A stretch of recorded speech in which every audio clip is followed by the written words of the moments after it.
तालिबान की नई सरकार अब लगातार सस्पेंस से घिर रही है। पहला सस्पेंस ये है कि इस सरकार का शपथ ग्रहण समारोह होगा या नहीं। दूसरा बड़ा सस्पेंस है जो बड़े नेता हैं वो आखिरकार कहां हैं, यानी कि सरकार में नंबर 1 और 2 की हैसियत रखने वाले नेता अब तक दुनिया के सामने नहीं आए हैं। ये खास रिपोर्ट देखिए।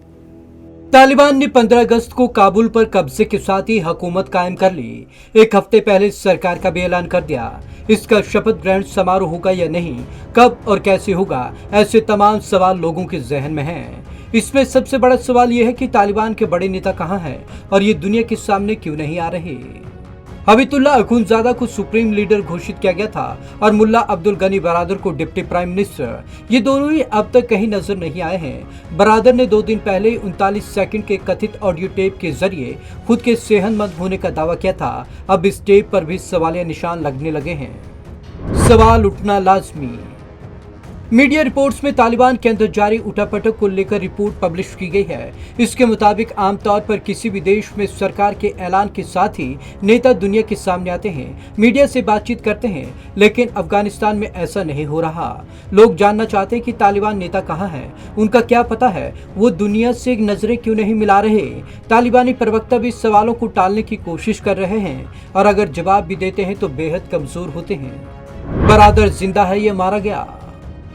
2 दिन पहले तालिबान के प्रवक्ता सुहेल शाहीन ने मुल्ला बरादर का एक ऑडियो टेप जारी किया। इसमें कहा गया कि वो बिल्कुल स्वस्थ हैं और सुरक्षित हैं। अब इस टेप की क्वालिटी और बैकग्राउंड को लेकर सवाल उठने लगे हैं। कयास ये भी है कि तालिबान हुकूमत में शामिल हक्कानी नेटवर्क से झड़प में मुल्ला बरादर मारा जा चुका है या गंभीर रूप से घायल है।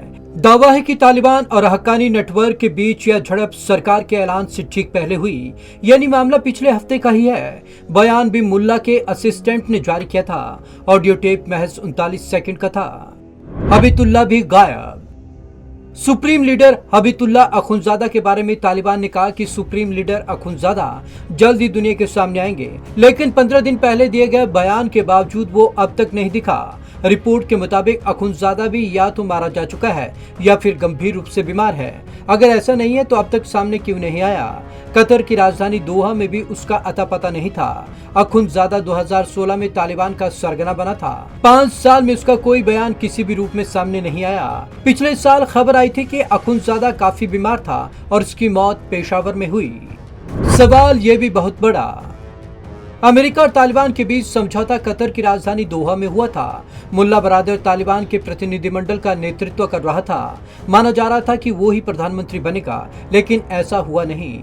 हसन अखुंद को पीएम बना दिया गया। तालिबान पर सबसे ज्यादा असर और रसूख यानी कि प्रभाव इस वक्त कतर का है। उसके विदेश मंत्री शेख मोहम्मद अब्दुल रहमान अल थानी रविवार को काबुल पहुंचे। तालिबान दावा करता है कि उन्होंने हबीबुल्ला अखुंज़ादा से कंधार में मुलाकात की, लेकिन इसकी कोई तस्वीर सामने नहीं आई।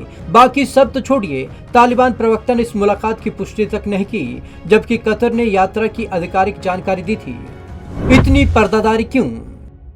तालिबान पर करीबी नजर रखने वाले पाकिस्तानी जर्नलिस्ट आजाद सैयद कहते हैं कि ज्यादातर तालिबानी नेता और खासकर हक्कानी नेटवर्क के लोग वांटेड हैं। उनको लगता है कि अमेरिका उन्हें कभी भी निशाना बना सकता है, इसलिए वो सामने नहीं आते। पर्दादारी में तालिबान माहिर। वैसे तालिबान चीजों को छिपाने में माहिर है। उसके पहले नेता और संस्थापक मुल्ला उमर को अमेरिका ने 2013 की शुरुआत में ही मार गिराया था। तालिबान ने साल के बिल्कुल आखिर में इसकी जानकारी दी। दरअसल तालिबान लीडरशिप को लगता है कि नेताओं की मौत की खबर से संगठन टूट सकता है और उनके आतंकी दूसरे गुटों में शामिल हो सकते हैं। हक्कानी नेटवर्क के नेताओं पर तो 5 से 10 लाख मिलियन डॉलर तक के इनाम घोषित हैं। Bureau report, Punjab Kesari TV. Taliban पहले भी पर्दादारी के लिए हमेशा जाना जाता है। कई आतंकी मारे जा चुके थे, लेकिन उसने इस बात का कबूलनामा लगभग 2 सालों बाद या 1 साल बाद किया, यानी कि तालिबान लगातार चीजें छुपाने में माहिर रहा है। अब सवाल ये उठ रहे हैं कि इसके 2 बड़े नेता आखिर कहाँ हैं, वो दुनिया के सामने अब तक आए क्यों नहीं। हालांकि सरकार के गठन का ऐलान तो कर दिया, लेकिन तमाम जो 2 बड़े नेता हैं वो कहाँ हैं, ये बड़ा सवाल है। तो आज की इस खास रिपोर्ट में बस इतना ही। विवेक शर्मा को दीजिए इजाजत। नमस्कार।